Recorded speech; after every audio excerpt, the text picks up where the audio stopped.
Bonjour à tous, c'est Emin Foot. On se retrouve aujourd'hui pour une nouvelle vidéo où je vais vous faire ma tier list personnelle en tant que suiveur, non pas professionnel, journaliste, mais suiveur, supporter de la Ligue 1. Du meilleur mercato jusqu'au pire mercato. À chaque fois qu'on est le 13 août actuellement, donc c'est mise à jour au 13 août. S'il y a encore des départs et des arrivées, je les prends pas en compte, hein, évidemment. Je tiens quand même à préciser que je suis pas expert de tous les clubs, donc parfois vous, supporters d'un club, vous pourrez peut-être vous dire il dit n'importe quoi, il connaît pas bien le mercato de mon club, peut-être. J'ai mon avis extérieur en tout cas. Et je tiens aussi à dire que je juge pas forcément par rapport aux arrivées d'énormes joueurs, etc., mais plus au projet d'un club. C'est-à-dire que si un club qui est riche a recruté des joueurs un peu bizarres, ça me plaira pas. Si un joueur contraire est pauvre et a fait quelques recrutements intéressants, il sera bien placé. J'ai commencé par ceux que j'ai mis donc dans le mercato catastrophique. Je commence par Angers. Angers, ils ont quand même perdu pas mal de joueurs. Ils ont perdu El Melali, ils ont perdu Loïs Johnny, ils ont perdu Aoulou, Zinedine Ferrat, Nian. Quand même pas mal de joueurs qui peut-être ne plaisaient pas, ça je ne sais pas. Mais moi je trouve que c'est quand même une perte de joueurs assez conséquent. Et par contre derrière il n'y a vraiment aucune arrivée. Donc pour moi c'est vraiment, je pense même que c'est le pire mercato actuellement des clubs de Ligue 1. Et ensuite c'est une surprise pour vous, mais ce sera le LOSC. Un club que pourtant j'apprécie. Ils font toujours des belles performances en Coupe d'Europe, j'aime bien. Mais là, pour le coup, ils ont perdu beaucoup de joueurs. Ils ont perdu Diakité, David, Chevalier, Ismaili, Goodmanson. Beaucoup de joueurs qui étaient titulaires ou importants dans la rotation. Ça va être compliqué pour eux. Alors oui, on sait que Giroud est arrivé à Lille. Il a marqué en préparation et il fera sûrement une belle saison. En tout cas, c'est ce que je pense. Mais pour le reste du collectif, c'est un petit peu compliqué là. Donc selon moi, ils ont peut-être un peu trop vendu en un seul mercato et pas assez de recrues. Pour l'instant, 13 août, n'oubliez pas. Maintenant, on passe aux équipes qui ont fait un mauvais mercato. Pour moi, c'est les deux seules équipes qui ont fait un mercato catastrophique. Je mets encore des guillemets, surtout pour Lille. Il y a encore du temps, ils vont peut-être encore faire quelques petites pioches. Donc on passe par Toulouse. Toulouse qui a fait, selon moi, un mauvais mercato. Ils ont quand même perdu Suazo et Abouklal, qui sont quand même deux gros joueurs. Hein. Suazo, défenseur gauche, qui était vraiment très guerrier, très solide. Et Abouklal, le génie marocain, qui, pour le coup, lui, faisait beaucoup de bien en attaque. Donc voilà, il n'y a pas beaucoup non plus d'arrivées. Donc pour l'instant, c'était un mauvais mercato, selon moi. Ensuite, Brest. Alors Brest, il n'y a quasiment aucune arrivée. Il y a eu des départs de joueurs qui ne sont pas remplacés. Plein de joueurs qui étaient en prêt, qui n'ont pas été remplacés. Ils ont aussi perdu Bizot, leur gardien. C'est une grosse perte, il était très très bon. Et il n'y a pas de recrue. Donc selon moi, c'est un mauvais mercato. Lens, selon moi, a aussi fait un mauvais mercato. Parce que Lens, ils ont quand même perdu Enzola qui était là en prêt mais pas reconduit. Ils ont perdu Frankowski, ils ont perdu Medina, ils ont perdu El Ainaoui. Beaucoup de départs quand même. Ils ont quand même recruté Tovin, Udol et Beidou que je ne connais pas, je ne mens pas. Mais pour Udol et Tovin, je les connais. Bon, c'est des joueurs corrects, hein, mais on sent que Lens quand même est un club qui commence un petit peu à perdre en rythme. Mais il y a encore Pierre Sage qui est là, enfin qui vient d'arriver, mais qui est là en bouée de sauvetage. Peut-être qu'il va réussir comme il avait fait avec Lyon l'année dernière. En tout cas, on lui souhaite, hein, parce que moi j'aime beaucoup Lens et j'aime beaucoup Pierre Sage. Mais pour l'instant, un peu déçu comme du mercato. On passe avec le FC Nantes, qui pour moi a aussi fait un mauvais mercato. Les recrues, je ne les connais pas. Je me suis légèrement renseigné, mais bon, rien de folichon de ce que je vois sur les statistiques, mais je ne les connais pas, je vous le dis d'avance. Et par contre, ils ont quand même perdu beaucoup de joueurs. Ils ont perdu Zézé, ils ont perdu Castelletto, Lafont, Chirivella, Palois et surtout Moses Simons. Ça fait quand même beaucoup de pertes. Quasiment pas d'arrivée, en tout cas du standing des pertes. Donc ouais, selon moi, là, le mercato de Nantes pour l'instant est très très décevant. J'espère qu'ils vont s'activer encore un petit peu. Peut-être des recrues un peu plus d'expérience. À voir. On passe aux clubs qui ont fait un mercato moyen. Donc pour moi, en gros, les mauvais mercatos, il n'y a que ces clubs-là qui, selon moi, ont fait un mauvais mercato. Le mercato moyen, je trouve qu'il y en a quand même pas mal. Et je vais commencer avec Lorient. Lorient, ils ont fait pas mal de recrues, donc c'est bien quand même. Même si, bon, les recrues, c'est pas non plus des folies absolues, hein, mais ils ont fait des recrues. Par contre, là, c'est une grosse perte pour eux. C'est leur gardien Mvogo qui n'a pas reconduit son contrat. Là, à mon sens, c'est une grosse perte parce qu'il était vraiment très bon et Lorient, la défense, elle est quand même pas terrible. Ils avaient besoin de ce gardien-là. J'ai peur de ce que ça donnait avec un nouveau gardien. Donc voilà pour Lorient. Je vais mettre Metz, qui est aussi, selon moi, mercato moyen. Ils ont quand même perdu Udol. Ils ont perdu Diallo 5 millions. Pour moi, c'est pas forcément très bien vendu pour une pépite du centre de formation. Mais à voir. Selon moi, c'est pas une dinguerie, mais bon. Et par contre, en termes d'arrivée, ils ont fait venir Traoré, qui est un bon joueur, et Gbamin, qui a de l'expérience. Après, est-ce qu'il est au niveau, ça je ne sais pas. Donc voilà, ils ont perdu un petit peu, ils ont recruté un petit peu. Voilà, assez cohérent, mais ça reste à mon sens moyen. Ensuite, Nice, mercato moyen aussi pour moi. Nice qui a recruté Jansson, à voir si il arrive à s'intégrer et si il sera bon. Par contre, ils ont vendu Guessant, Laborde, Boulka et Todibo, qui sont quand même 4 joueurs qui étaient essentiels la saison précédente. À voir ce que ça va donner, surtout en Coupe d'Europe. J'espère qu'ils vont pas nous refaire une catastrophe comme l'année dernière. Mais en tout cas, sur le mercato, selon moi, là, c'est un peu décevant. De la stature de Nice, c'est décevant.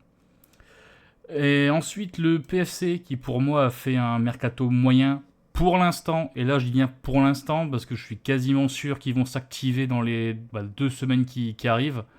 Que là, pour l'instant, en termes d'arrivée, techniquement, il n'y a que Otavio et Moses Simons, qui sont de bonnes recrues, mais bon, un peu déçu quand même.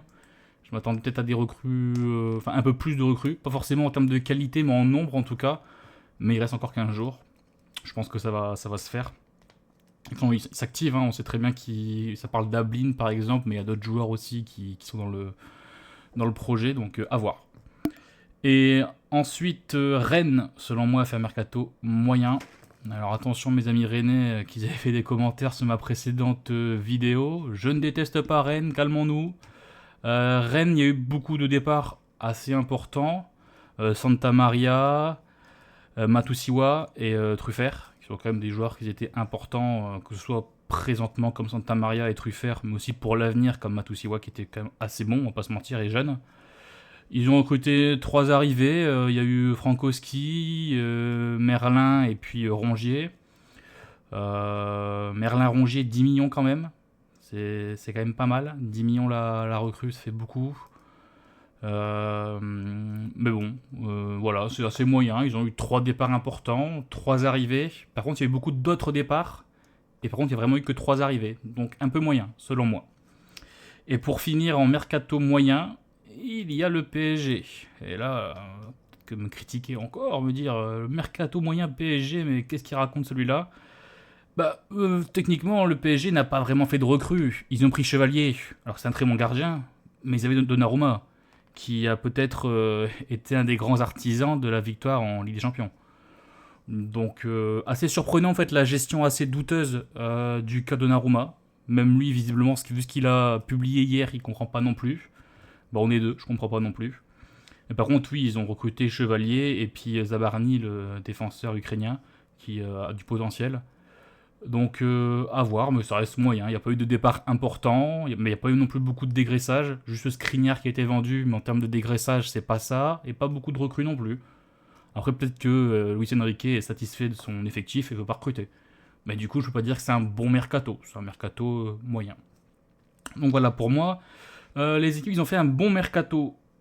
Auxerre, selon moi, a fait un bon mercato. Ils ont recruté beaucoup de joueurs. Ça me plaît beaucoup. Pas mal de jeunes aussi. Quelques joueurs d'expérience. Le seul truc dommage, selon moi, c'est qu'ils ont perdu Gaëtan Perrin. Et c'est dommage, parce que c'est vraiment un bon joueur. Un des meilleurs dribbleurs du championnat. Mais malheureusement, ils l'ont vendu. Mais dans l'ensemble, ça reste un bon mercato. Et il y aura un deuxième club qui va s'ajouter avec Auxerre, ce sera le Havre, qui a fait un bon mercato. Il y a eu 10 départs, c'est quand même beaucoup, surtout qu'il y a quand même 3 cadres, mais il y a eu 13 arrivées. Donc j'imagine qu'il y a une cohérence derrière. Après, à voir, est-ce que parmi ces 13 arrivées, vont retrouver des qualités qui remplaceront leurs 3 cadres et quelques autres départs. On sait que le Havre, il joue beaucoup sur les jeunes, ils arrivent à faire bien tourner ça en général. Je pense que ça devrait le faire, et en tout cas ce mercato moi me séduit plutôt pas mal. Alors ensuite dans les équipes ils ont fait un très bon mercato. Je vais commencer par celui qui sera le plus parlé. Je vais mettre l'Olympique Lyonnais. Ici d'ailleurs. Alors si je les mets en très bon mercato, c'est pas parce qu'ils ont recruté des gros joueurs et qu'ils n'ont pas perdu de joueurs. C'est parce que compte tenu du fait de la situation du club il y a encore un mois, où on pensait presque qu'ils allaient finir en Ligue 2, finalement je me dis que c'est très très bien ce qu'ils ont fait. Ils ont réussi à faire un énorme dégraissage pour rentrer dans les clous de la DNCG, et ils ont réussi à faire quelques petites recrues intéressantes. Alors oui, je sais qu'ils ont perdu Kaletachar, Veretout, Lacazette, Perry, Adrielson, Benrahma, Cherki, pour citer Cherki, 35 millions à City.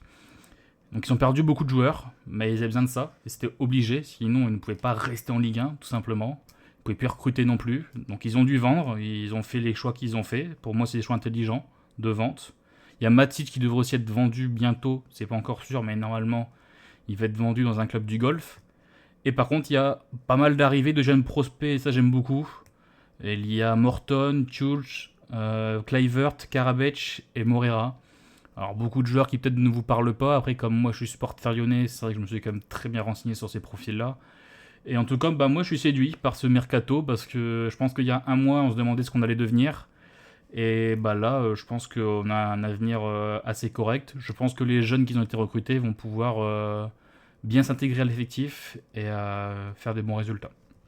Après, ce n'est que mon avis, mais n'hésitez pas à me dire le vôtre. Avec respect, merci en commentaire. Ensuite, dans un très bon mercato, il y a Monaco, qui selon moi fait un très bon mercato. Ils ont fait venir Fati, Pogba, Radecki et Eric Dyer. 4 joueurs sur le papier, on se dit c'est intéressant. Après, il y a une prise de risque. Fati est souvent blessé. Pogba revient après plus de 2 ans sans avoir joué. Radecki a 35 ans, commence à avoir de l'âge, mais pour un gardien à 35 ans, normalement ça va encore. Et Eric Dyer, qui revient du Bayern avant avoir été encore à Tottenham. Mais voilà, à voir. Mais en tout cas, moi j'aime beaucoup. Et ce qui est important aussi, c'est qu'ils n'ont pas perdu de joueurs phares. Par exemple, Ben Seguir et Akliouche, qui sont suivis par de nombreux clubs. Pour l'instant, je dis bien pour l'instant, ils sont encore là. Donc pour l'instant, j'estime que c'est un très bon mercato. Ils apportent une valeur supplémentaire risquée, mais supplémentaire à leur effectif, sans perdre de joueurs. Donc pour moi, c'est un très très bon mercato. Et pour finir dans cette catégorie des très bons mercatos, je rajoute Strasbourg. Alors ils ont très bien vendu Diarra pour 35 millions à Sunderland. Et ils sont en train soit de vendre, soit de refuser. Mais en tout cas, ils vont peut-être réussir à vendre Bakwa à plus de 30 millions. Et je trouverais que ce serait quand même une très bonne vente aussi. Donc en termes de vente, c'est super. Et en termes d'arrivée, il y a encore une fois de nombreux jeunes qui arrivent en provenance pour la plupart de Chelsea. Donc on sait ça avec des très bons jeunes avec du potentiel. Et il y a une pépite aussi, c'est Oxberg, un défenseur central ou défenseur droit, on peut faire les deux, qui est arrivé de Norvège pour 15 millions. Donc ça c'est aussi une très très bonne recrue, c'est une bonne pépite. Donc je trouve qu'ils ont fait un très bon mercato Strasbourg, et je pense que petit à petit Strasbourg, ils vont commencer à bien se mettre vraiment en Ligue 1. C'est déjà le cas, mais encore plus. Je les vois encore plus haut. Pas forcément cette année, mais d'ici 2-3 ans, Strasbourg va être très très bien. Et pour finir, le mercato GOAT, il y en avait qu'un que c'était possible, quand je dis GOAT, il peut y en avoir que un. Selon moi, c'est l'OM, parce qu'ils ont vraiment fait un bon mercato. Ils ont beaucoup dégraissé. Ils ont dégraissé Mbemba, Paolo Lopez. Ils ont vendu Merlin pour 10 millions, Rongier pour 10 millions. Pour moi, c'est très très bien vendu. Ils ont vendu Gigot, ils ont vendu Luis Enrique 25 millions. Ça, c'est incroyable cette vente-là. 25 millions Luis Enrique, c'est fou. Pour moi, il en vaut 12, mais après, c'est mon avis, encore une fois, tranquille. Et en termes de recrues, il y a Weah, il y a Pekchao pour 35 millions. Et c'est là que ça va jouer, j'espère que c'est une bonne recrue, que 35 millions, c'est cher. Donc j'espère qu'il va s'intégrer et être bon, pour Marseille, j'espère. Mais sur le papier, en tout cas, ça me séduit, ça me plaît bien. Ils ont recruté Angel Gomez de Lille, Medina de Lens, et retour de Aubameyang. Donc ça me plaît beaucoup. Aubameyang, je pense que c'est ce qui manquait l'année dernière. Medina aussi pour la défense en soi. En fait, un peu tout le monde finalement, mais ils ont fait quelque chose de cohérent et j'aime beaucoup. Donc voilà pour ma tier list. J'aimerais bien avoir vos avis, que je pense que j'ai quand même des avis qui vont être assez controversés. Donc n'hésitez pas à me dire vos avis, pourquoi pas me sortir une tier list dans les commentaires. abonnez-vous, et puis n'hésitez pas à liker, et voilà. À la prochaine vidéo les gars. Salut, salut.